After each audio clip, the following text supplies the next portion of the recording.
Sample paper 15। आओ बेटा, पहला क्वेश्चन दिया गया एक function from R to A, relation function है फ्रॉम आर टू ए, मतलब रियल नंबर्स का सेट दिया है डोमेन में, ए सेट दिया गया सर इसकी को डोमेन में।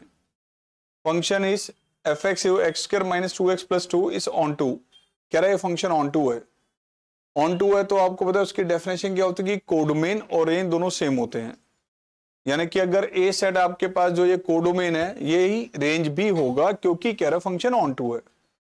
तो ये जो ए सेट है बेसिकली इसकी रेंज है, ध्यान रखना। अब कह रहा है देन सेट ए क्या होना चाहिए, सेट ए क्या होगा, जो इसकी रेंज होगी। तो रेंज निकालने के हमने इसकी रेंज निकालनी है, जो रेंज का आंसर आएगा वो ए सेट है।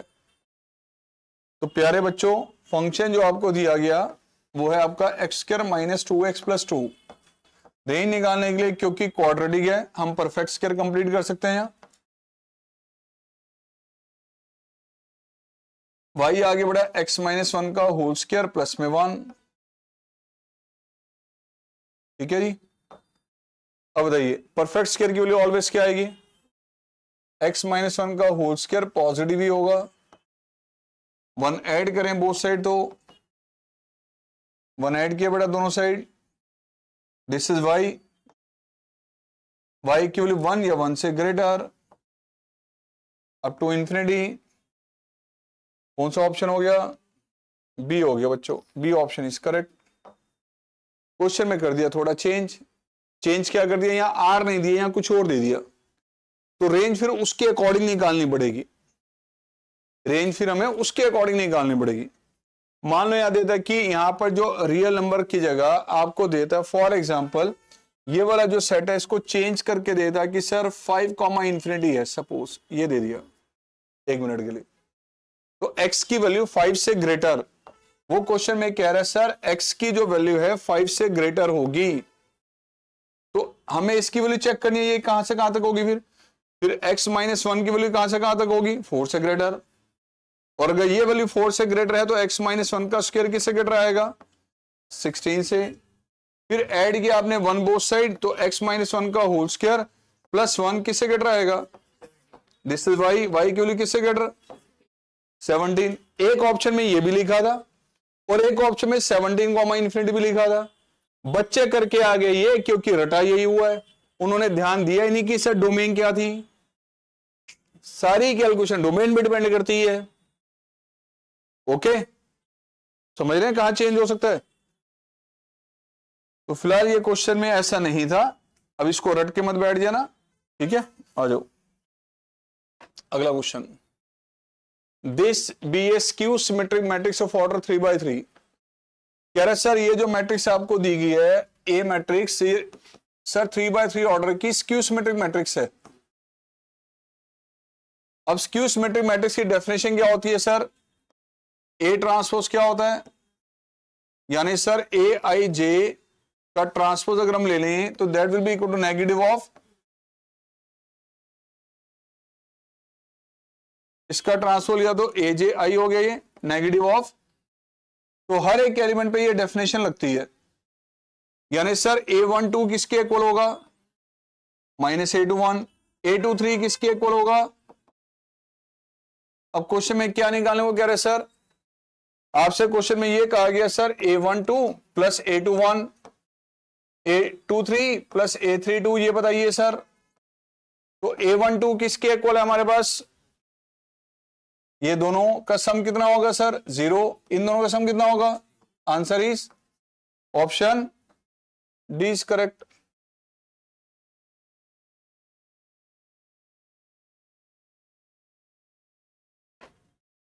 आइए बेटा जी next question third,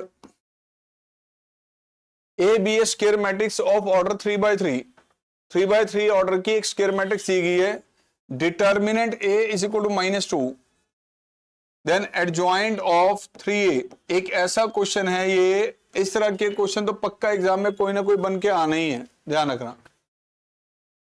sir adjoint of ए, एक बात हो, एडजॉइंट ऑफ ए का डिटर्मिनेंट किसके इक्वल होता है, ये determinant A raise to power, तो इसके अकॉर्डिंग क्या होगा, ये 3a का डिटर्मिनेंट रेज़ टू पावर, यानी 3a का determinant raise to power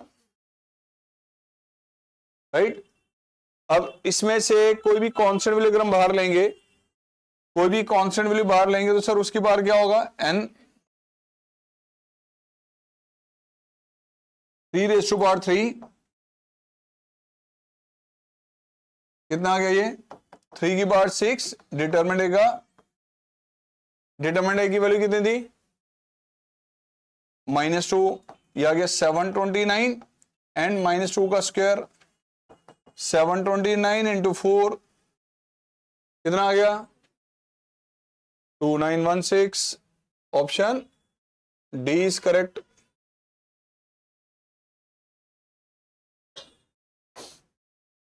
the domain of this function, sir function आपको दिया गया sine inverse x plus sine square x, इसकी डोमेन बतानी है। मैंने आपको कहा था कि कभी भी किसी फंक्शन में दो वैल्यूज का एडिशन या डिफरेंस हो तो पहले यहां नोटिस करो कि एक्स की कौन सी वैल्यूज रख सकते हैं हम, यहां हम कौन सी वैल्यूज रख सकते हैं, फिर उन दोनों में जो सी वैल्यूज कॉमन निकल कर आएंगी, इसकी डोमेन और इसकी डोमेन में जो कॉमन वैल्यूज होंगी वो आंसर में ली जाएंगी।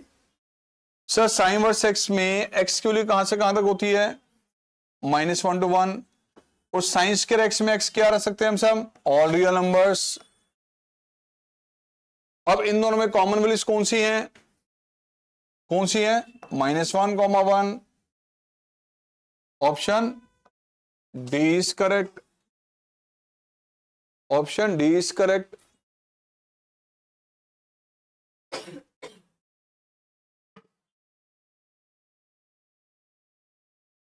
Sir derivative of this function calculate करना है, mod of x-1 plus mod of x-5 at x = 3।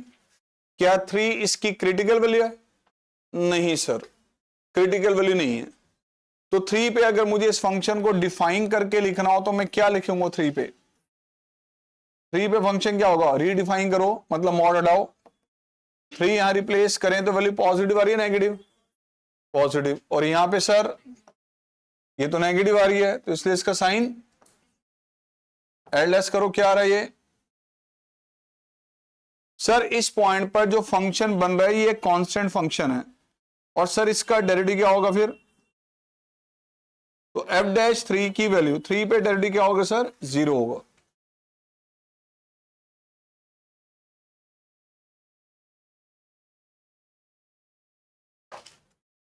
The minimum value of this function, लो बेटा मैक्सिमम मिनिमम का question without using derivative. Sir बच्चा कहता है डेरिवेटिव क्यों नहीं लगा सकते सर इस पे हम, बेटा लोकल मैक्सिमम लोकल मिनिमम के क्वेश्चन के लिए आपको एक इंटरवल दिया जाता है, कोई इंटरवल नहीं है, कोई इंटरवल नहीं है, ये विदाउट यूजिंग डेरिवेटिव है, ध्यान रखना। तो सर आपने ये एक्सप्रेशन बहुत बार स्टडी किया है, डिफरेंशिएशन के अंदर भी, इंक्रीजिंग डिक्रीजिंग में भी बहुत बार ये एक्सप्रेशन आया था। मैंने आपको कहा था कि इस एक्सप्रेशन को आसानी से आप sine a plus B sine a minus B cos a plus B cos a minus B में बदल सकते हैं।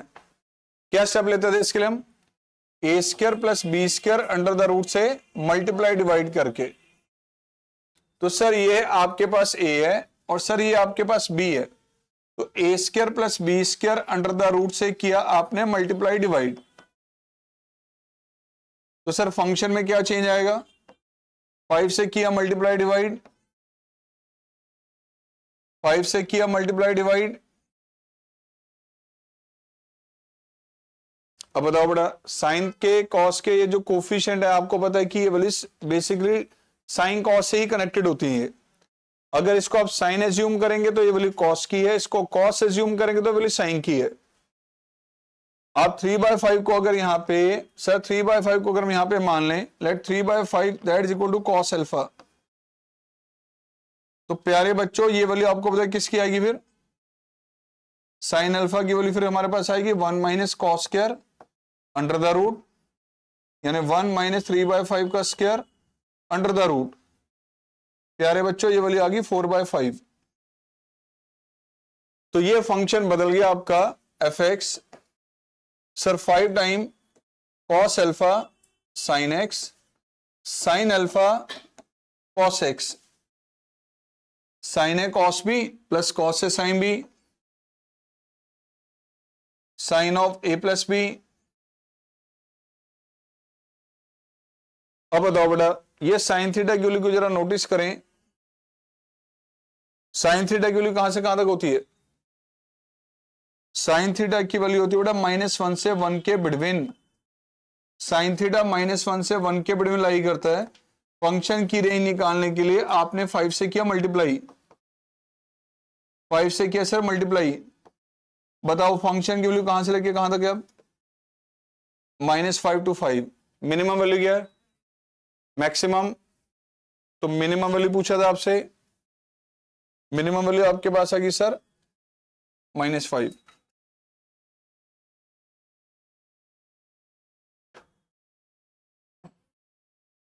क्या करना चाहिए इसमें? इवन आउट, बिल्कुल ठीक है।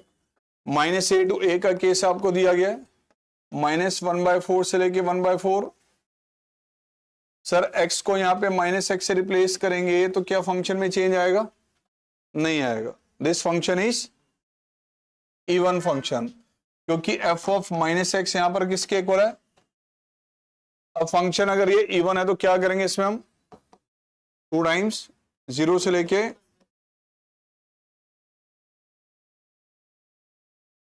सर अगर x की वैल्यू 0 से लेके 1/4 तक है, x की वैल्यू 0 से लेके 1/4 तक है, तो प्यारे बच्चों ये पाई x की वैल्यू कहां से कहां तक होगी? पाई x की वैल्यू आएगी 0 से लेके π/4। कौन सा क्वाड्रेंट है? तो मॉड की जरूरत ही नहीं है बेटा, मॉड हटा दें। Now integrate and apply limits. ये आ गया sir -2 cos πx divided by pi, limits 0 से लेके क्या आएगा result? -2 cos π/4 by pi plus 2 cos 0 by pi. तो बेटा 1/-2/पाई तो ले लो इसमें से बाहर, ये आ गया 1/√2 -1। और सर नेगेटिव भी कॉमन ले ले तो क्या आ जाएगा? सी ऑप्शन आ जाएगा आंसर में।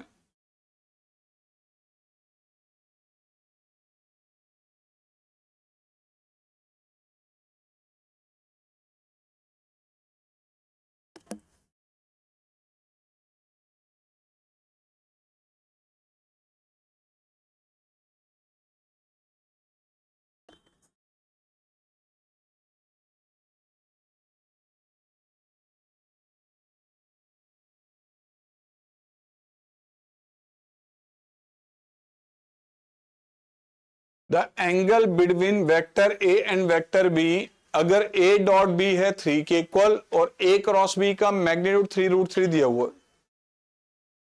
बेटा ए डॉट बी ये आपका 3 है और ए क्रॉस बी का मैग्नीट्यूड सर ये गिवन आपको 3√3। ध्यान रखना बेटा, A cross B, A dot B क्या होता है हमारा? Sir A B cos theta, और सर ए क्रॉस बी का मैग्नीट्यूड क्या होता है? सर ए बी और साइन थीटा। इन दोनों को यूज करते हुए आपने क्या कैलकुलेट करना है? थीटा बताना है इनके बीच में क्या चल रहा है। तो ध्यान रखना बेटा, ए क्रॉस बी मैग्नीट्यूड का square and A dot B का स्क्वायर। ध्यान से देखो क्या आएगा ये। सर इसका स्क्वायर करें प्लस इसका स्क्वायर करें, A square B square cos square plus A square B square sine square, किसके इक्वल आएगा ये?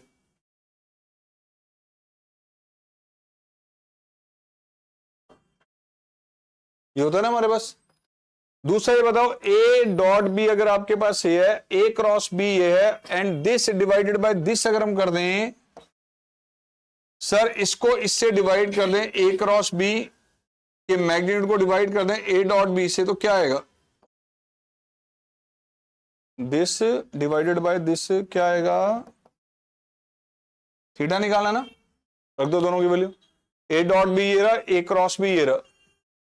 तो sir A cross B tan theta हमारे पास आ गया sir 3√3 divided by 3√3, the theta is, answer is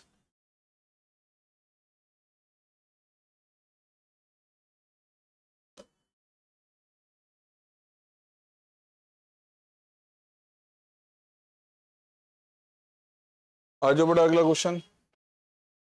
integrating factor of this differential equation दी है, सिर्फ इसका इंटीग्रेटिंग फैक्टर निकालने के लिए कहा गया। सर x+1 इंटू में डेरिवेटिव माइनस वाई, ये देखिए बेटा e की पावर x इंटू x+1 का होल स्क्वायर। बेटा लीनियर फॉर्म में कन्वर्ट करो पहले इसको, डेरिवेटिव का कोफिशिएंट 1 बनाइए, डिवाइड किया x+1 से तो 1/x+1 इंटू वाई e की पावर x अपॉन x+1, ये आ गया बेटा। अब इसको कंपेयर करें dy/dx plus py is equal to q के साथ, तो बेटा p की वैल्यू क्या है, what is p, -1/x+1। Indicative factor क्या होगा, e की बार इंटीग्रेशन ऑफ p, सर ये आ गया e की पावर माइनस में लॉग ऑफ, सर -1 को पावर में ले दो, log of x+1 raise to power e की पावर लॉग fx, e की पावर लॉग fx होता है, यानी 1/, ऑप्शन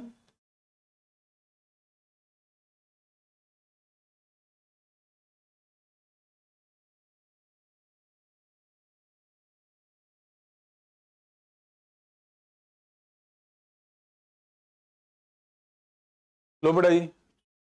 इनवर्स फंक्शन में बेस्ड क्वेश्चन कोई भी आ जाए, डेरिवेटिव का क्या बताया गया था कि पहले स्टेप में डेरिवेटिव नहीं लेंगे, पहले स्टेप में डेरिवेटिव नहीं लेंगे, पहले फंक्शन को इजी बनाना है।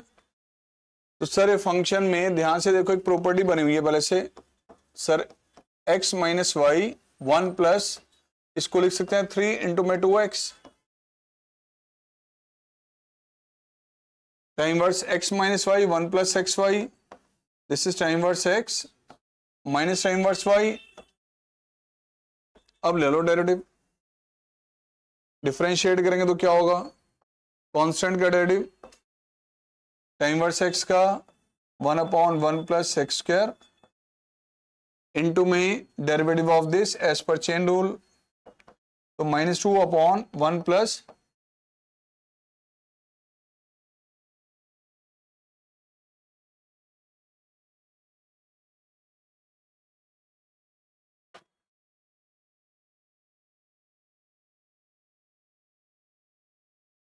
These lines are perpendicular. सर ये दो लाइन दी गई हैं, दोनों परपेंडिकुलर हैं। जब भी दो लाइन परपेंडिकुलर दी जाती हैं सर, L1 लाइन के डीआरस और L2 लाइन के डीआरस मान लीजिए ये हैं sir A1 ratio B1 ratio C1, सेकिंग के डीआरस A2 ratio B2 ratio C2। अगर L1 लाइन परपेंडिकुलर है L2 पे, तो इसके डीआरस और इसके डीआरस में क्या कनेक्शन होता है, sir this into this, A1 into A2 plus B1 into B2 plus C1 into C2 किसके इक्वल, 0। अब सर ये जो आपको लाइन दी गई है, इसके डायरेक्शन रेशियो निकालने के लिए लाइन को पहले स्टैंडर्ड फॉर्म में लाना पड़ेगा। ये 1 minus X upon 3, Y -2 upon में 2k, and sir z -3 upon में 2, क्या ये स्टैंडर्ड फॉर्म है, नहीं सर, यहां पे तो x माइनस x1 होना चाहिए था, इसलिए नेगेटिव कॉमन लिया हमने, y माइनस y1 ये बिल्कुल है टर्म एग्जैक्टली सेम। तो सर इसके डीआरस बताओ क्या चल रहे हैं, -3 2k एंड 2, -3 2k और 2। ऐसे second line sir x -1 upon 3k, y -5 upon 1 and 6 z upon 5। ये एक्सप्रेशन मैच कर रहा है, ये कर रहा है, ये नहीं है उस फॉर्म में। तो x -1 upon y -5 upon 1 and z -6 upon, अब सर इसके डीआरस क्या है, 3k रेशो 1 रेशो, तो सर आइए ये रिलेशनशिप अप्लाई करके देखें, इसमें क्या आ रही है k की वैल्यू। तो sir A1 into A2 plus B1 into B2 plus C1 into C2 perpendicular, तो ये कंडीशन सेटिस्फाई करनी चाहिए, यानी sir A1 into A2 -9k plus 2k -10 is equal to 0। तो -7 के आ गया बच्चों 10 के इक्वल, और के की वैल्यू क्या आ गई -10/7। Option A is correct.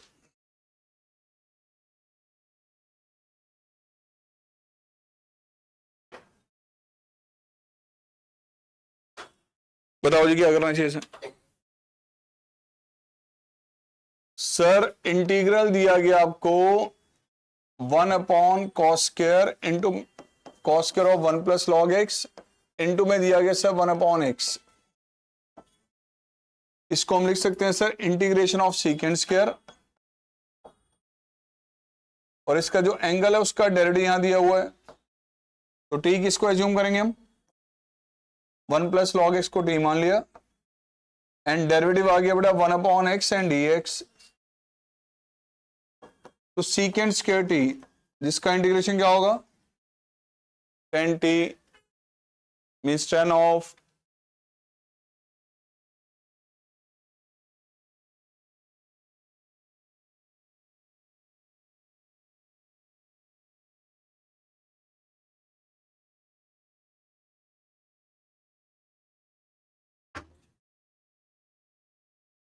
the value of I dot j cross k, I dot j cross k plus में I cross k dot j।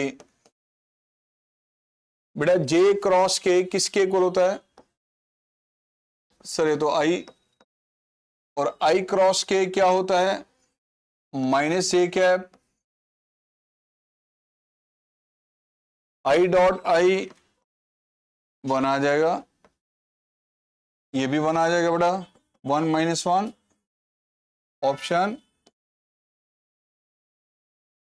ध्यान रखें सारे स्टूडेंट्स, I डॉट j ये तो 0 है, j डॉट I 0 होता है, ठीक है। j डॉट k परपेंडिकुलर होता है ना ये आपस में, इसलिए बेटा ये आपके पास प्रोडक्ट 0 के इक्वल होता है।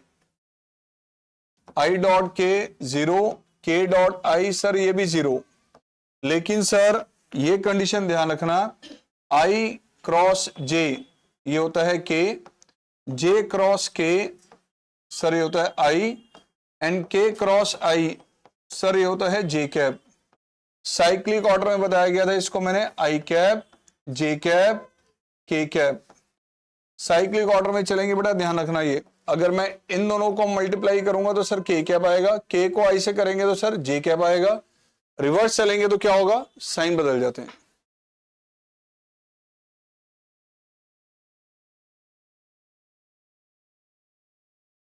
लो बेटा जी नेक्स्ट क्वेश्चन आ गया, this function is increasing on 1,5।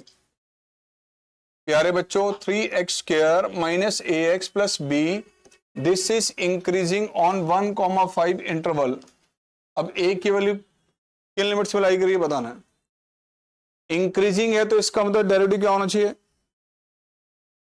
Increasing के लिए डेरिवेटिव क्या होता है पॉजिटिव, डिक्रीजिंग के लिए डेरिवेटिव क्या होता है, कह रहे this function is increasing on this interval, यानी कि इस इंटरवल में डेरिवेटिव की वैल्यू क्या होनी चाहिए positive.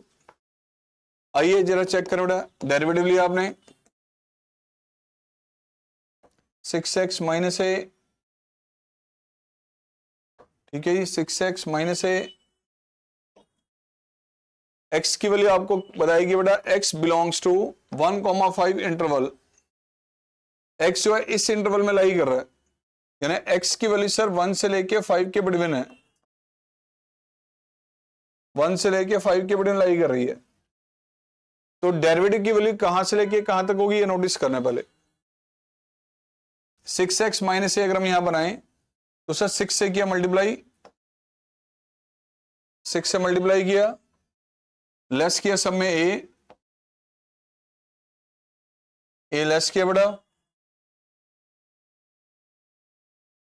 Now what is this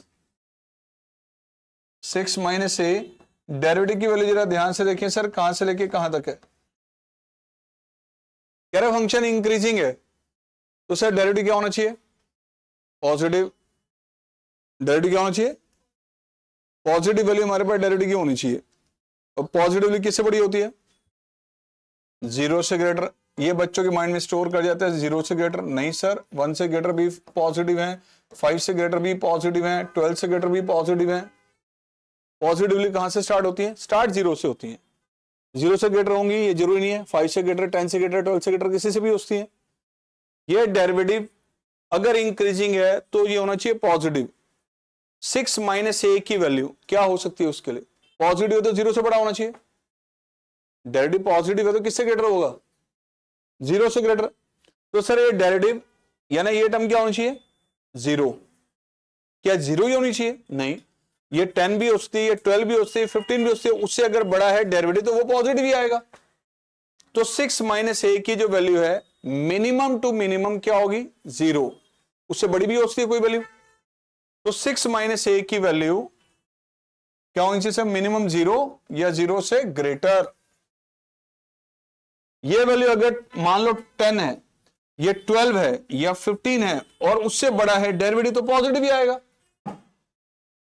तो सर 6 माइनस ए की वैल्यू या तो 0 होगी या 0 से ग्रेटर।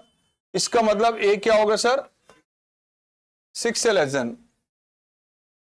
6 से लेस देन कौन सा केस है?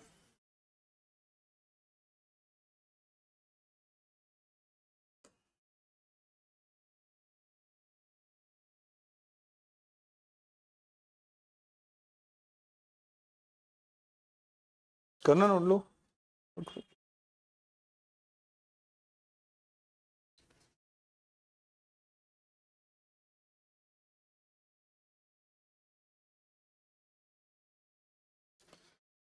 आइए बेटा नेक्स्ट। ए सेट दिया गया आपको ये, and the relation R be defined. A set दिया गया sir, set containing relation R दिया गया आपको 2,2, 3,4 and 2,3। The minimum number of ordered pair to be added in this relation to make it reflexive and transitive. Sir कितने pair इसमें add करें कम से कम ताकि ये रिलेशन रिफ्लेक्सिव और ट्रांजिटिव दोनों बन जाए? रिफ्लेक्सिव के लिए 2,2, 3,3, 4,4 तीनों पेयर होने चाहिए थे। कौन सा दिया इसमें? तो इसमें कौन सा भी मिसिंग है? 3,3 मिसिंग है। और चलो मैंने क्या किया इसमें 3,3 एंड 4,4 ऐड किया, बाकी पेयर पहले से जो अवेलेबल थे वो भी दिखा दिए। सर रिफ्लेक्सिव तो बन गया, राइट। अब ट्रांजिटिव है या नहीं ये चेक कर लो। सर 3,4 x, y, z, तो x, z 3,4 बनेगा पहले से है। 3,4 दो बार दिखा दिया उन्हें। हाँ ये 3,3 था, सॉरी। ठीक है, अब चेक करो जरा। 2,3 है, 2,3 एंड 3,3 है, 3,4 x, y, z, तो x z क्या बनेगा? 2,4 वो नहीं है, तो मुझे 2,4 इसमें। अब 2,4 अगर मैं इसमें ऐड करता हूं तो अब जरा चेक करो दोबारा से। 3, 4 ओके, 2, 3 एंड 2, 4। लो जी बेटा, ये अब ट्रांजिटिव बन चुका है। तो सर कौन कौन से पेयर ऐड करने पड़े? 3,3, 4,4 और कितने pair? Option C is correct.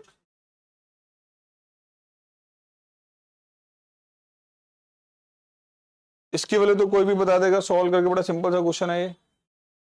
Sir tan inverse x minus tan inverse y क्या होता है? This is tan inverse x minus y over, तो प्यारे बच्चों इसके अकॉर्डिंग क्या आएगा ये? tan inverse 5/4 minus tan inverse 1/9। या गया tan inverse sir 5/4 minus 1/9, 1 plus 5/4 and 1/9। कितना बन रहा है ये? tan inverse 41/36, 41/36। Answer is 5/4, option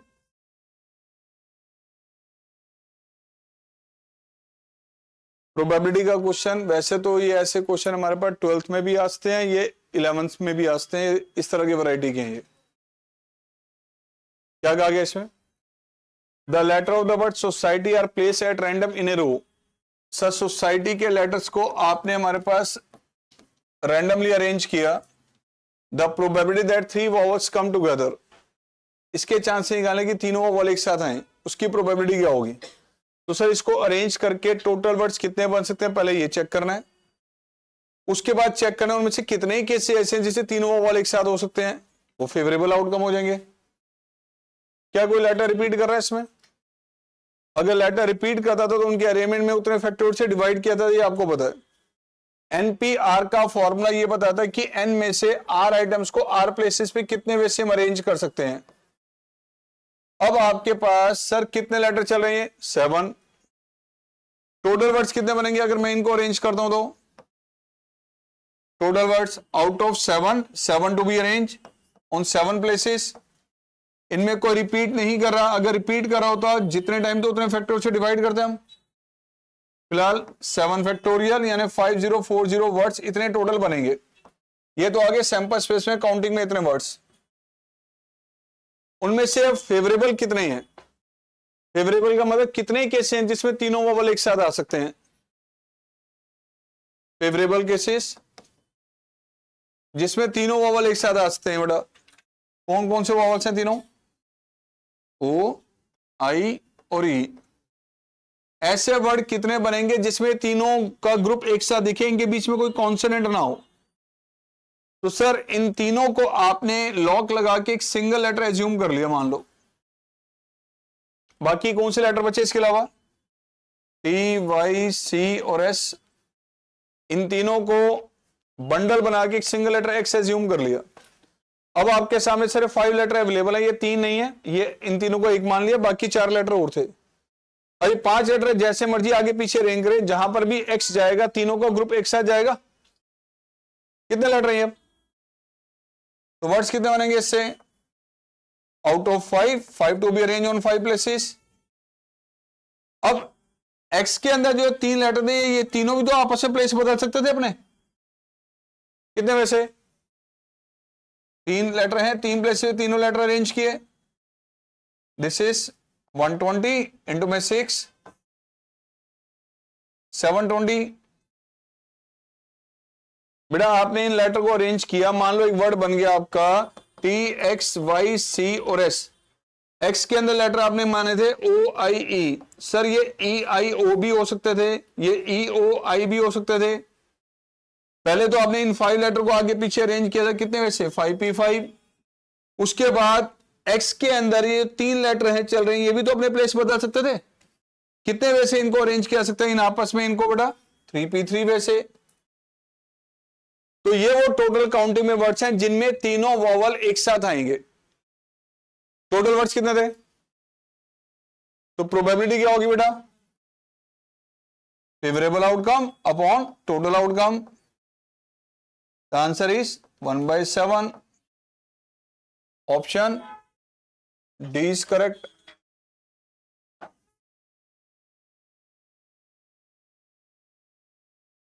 which of the following point satisfy both the equation? इनमें से कौन सा पॉइंट ऐसा है जो दोनों को साइमल्टेनियसली एक साथ सेटिस्फाई कर रहा है? सर ये लेस देन है और यहां पे सर ये ग्रेटर है। चलो रिवर्स ऑर्डर में स्टार्ट करते हैं हम। एक्स को रखा है यहां पे 4 और वाई को रखा है यहां 2, तो ये आ रहा है 10 लेस देन और इक्वल टू 10। ये इसको सेटिस्फाई कर रहा है। इसको चेक करें, 4 एंड दिस 2, 4 एंड 4, सर दोनों को सेटिस्फाई कर रहा है। लो जी पहला ही ऑप्शन चेक हो गया, अगला देखने की जरूरत ही नहीं है। ठीक है, आ जाओ बेटा क्वेश्चन नंबर 19। एक स्टेटमेंट आपको दी गई है, एफ फंक्शन दिया गया from R to R, but ये आर रियल नंबर का सेट नहीं दिया गया। आपको क्या कह रहा है इसके बारे में? It is a set of all non zero real numbers. इसमें जीरो इंक्लूडेड नहीं है, बाकी सब है। Function is defined as f x is equal to 1/x। ये 1 और ऑन टू है या नहीं, इसको नोटिस करना है। 1 की डेफिनेशन क्या होती है? बेटा 1 1 के लिए क्या करेंगे हम, एफ ऑफ ए और एफ ऑफ बी को इक्वेट किया, इट मीन्स सब 1 अपॉन ए 1 अपॉन बी के इक्वल, तो यहां से रिजल्ट क्या आ जाएगा, 1 1 हो गए। सर 1 1 तो सेटिस्फाई कर रहा है, चलो जी अब ऑन टू को चेक कर लो। ऑन टू की डेफिनेशन क्या होती है, कोडोमेन के हर एलिमेंट की प्री इमेज डोमेन में हो, यानी कोडोमेन और रेंज दोनों सेम हो। सर फंक्शन आपको दिया गया है 1/x, रेंज निकालते हैं इसकी हम। x किसके इक्वल होगा, x को y के टर्म में बदल दिया आपने, कौन सी y क्यों यहां नहीं रख सकते हम, और 0 इसमें इंक्लूडेड वैसे भी नहीं है, ठीक है ना। तो सर इसमें 0 वैसे भी इंक्लूडेड नहीं चल रहा। रेंज अगर हम देखेंगे कौन सी y क्यों सेटिस्फाई कर रही है, ऑल रियल नंबर एक्सेप्ट, मतलब ये कौन सा सेट आ गया, राइट। कोडोमेन किसके इक्वल है, कोडोमेन किसके इक्वल है सर, रेंज के इक्वल है। फंक्शन क्या होगा, ऑन टू। तो 1 1 ऑन टू दोनों हो गया। इसका मतलब असर्शन जो आपके पास है सर ये, अब रीजन पे आ जाओ। This function gn2r defined by this, sir 1 1 है, बिल्कुल सर 1 1 होगा। अगर मैं सेम डेफिनेशन इस पे अप्लाई करूंगा तो ये a इक्वल टू b आएगा। अब चेक करना है सर ये ऑन टू है, क्योंकि यहां पे आप जरा ध्यान से देखिए, यहां पे ये आर स्टार किया, क्या लिख दिया इसने, तो चलो इसको चेक कर लो। एफ नहीं है, जी है, जी फंक्शन दिया गया n2r, और सर ये टाइपिंग एरर यहां भी लिख दी इसने, ये gx आएगा सर 1 अपॉन एक्स। 1 1 है पक्का सर, ऑन टू चेक कर लो जरा, y किसके इक्वल, x किसके इक्वल, मुझे बताओ क्या हर एक रियल नंबर जब मैं यहां पे रखूंगा तो जो x का आंसर आएगा क्या वो नेचुरल नंबर होगा, ऐसा तो नहीं है। अगर मैं यहां पे हर एक रियल नंबर रखूं, फॉर एग्जांपल मैंने y के प्लेस पे एक रियल नंबर रख दिया, क्या रखना है, तो 2, तो 2 रख दो, तो क्या जो x की वैल्यू आ रही है वो नेचुरल नंबर है, नहीं। तो हर एक रियल नंबर रखने पे जो x का आंसर आ रहा है वो कुछ ना कुछ तो जरूर आ रहा है, लेकिन वो डोमेन में नहीं आ रहा। For every y belongs to, sir x is not a natural number, so codomain इसके हर एक एलिमेंट के लिए प्री इमेज इसमें नहीं है, तो फंक्शन ये ऑन टू नहीं है, कौन सा हो गया, n2 हो गया बेटा ये। तो सर रीजन तो आपका सर ये है फॉल्स। अब करेक्ट ऑप्शन चेक कर लेना क्या बन रहा है, ठीक है जी। लास्ट ये आ गया आपका, दो मैट्रिसेस इक्वल दी गई हैं, then x is equal to 2, y is equal to 2, z minus 5 w, ये चेक करें जरा ऐसा है या नहीं। x इंटू वाई किसके इक्वल, आपको पता है जब दो मैट्रिसेस इक्वल होती हैं तो कॉरस्पॉन्डिंग एलिमेंट सेम होते हैं। w आ गया 4, z प्लस 5 किसके इक्वल, और x प्लस वाई किसके इक्वल 4। तो बेटा ये 4 है, z की वैल्यू -5, ये दोनों वैल्यूज तो सेटिस्फाई कर रही हैं, और x और y ये 2 और 2 दोनों रखो तो 2 + 2 4 एंड 2 × 2 4, सर ये भी सेटिस्फाई कर रहा है। तो असर्शन तो आपके पास हो गया प्यारे बच्चों ट्रू। अब रीजन चेक करना है, क्या कह रहे हैं, two matrices are equal if their orders are same and their corresponding elements are equal, right या रॉन्ग, बिल्कुल। क्या ये इसका रीजन है, सर यस इसका रीजन भी है, तो करेक्ट ऑप्शन क्या बन जाएगा, राइट।